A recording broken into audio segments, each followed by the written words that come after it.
Before we dismiss the witness, I just want to note for the record, we do have your review of the draft at the time, the draft power purchase agreement. We have seen that you have made comments to the specific provisions or contract provisions. Mr. Warren, you did raise those concerns, different concerns regarding different parts of the contract. A question I want to ask is, do you know if those concerns were adequately addressed prior to the finalization and subsequent signing of the contract?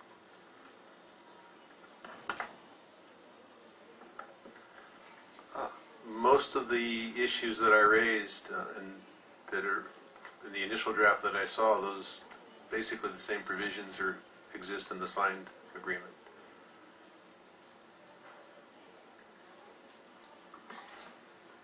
I take that as a no? Yes. Yes meaning no.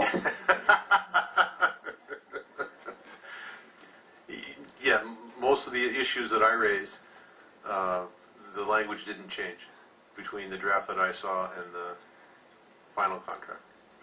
Thank you, Mr. Warren. Before I dismiss you, I just wanted to kind of affirm my understanding of the comments you made today.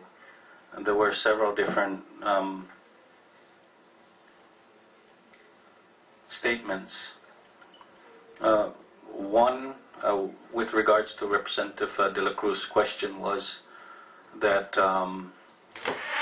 the 18 cents per kilowatt hour rate that is being proposed cannot be substantiated based on your review of what data was available. And you did acknowledge that not much was available, so it was very difficult to determine. But you did use a word, I think the word you used was that it doesn't come close. I was not able to come up with a rate close to 18 cents. Close to 18 cents. Were you able to come up, what was the closest you were able to come to the 18 cent rate? Well, again, we had to make some gross assumptions on capital costs, but we were able to come up with a rate that was close to what our current rate was, at the time.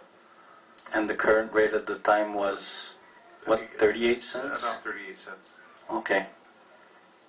That was the first definitive, if you will, conclusion that I got from your statement. The second one is consistent with economist.com, and that is simply that there was just not enough data available, and much of the projections were based on assumptions to be able to determine whether in fact what the impacts were to CUC or to the ratepayers.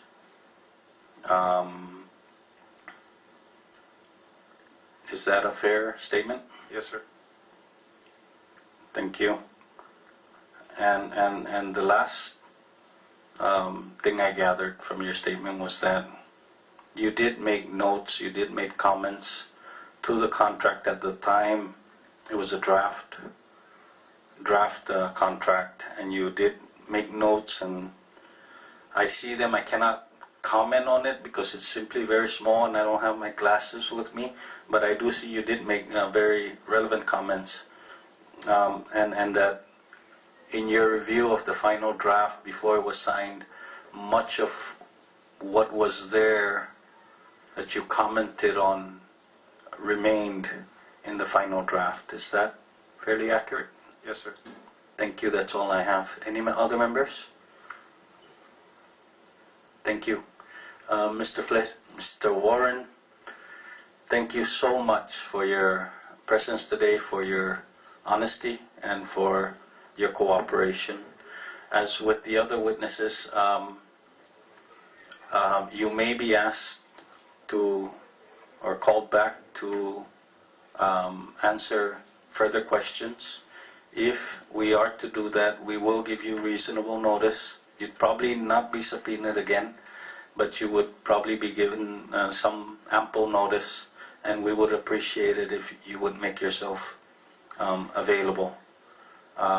For now, that is not the case. You are dismissed until such time that we do give you notice. And with that, I want to thank you on behalf of the committee members for your, again, Rebecca and Deb, thank you also so much. Please just, do you have a cell phone? Chuck? Yes, sir. Would you kindly leave your contact number with our Sergeant at Arms before you leave? Yes, sir. Thank you very much, and have a nice day. Okay, thank you very much. Thank you. Okay.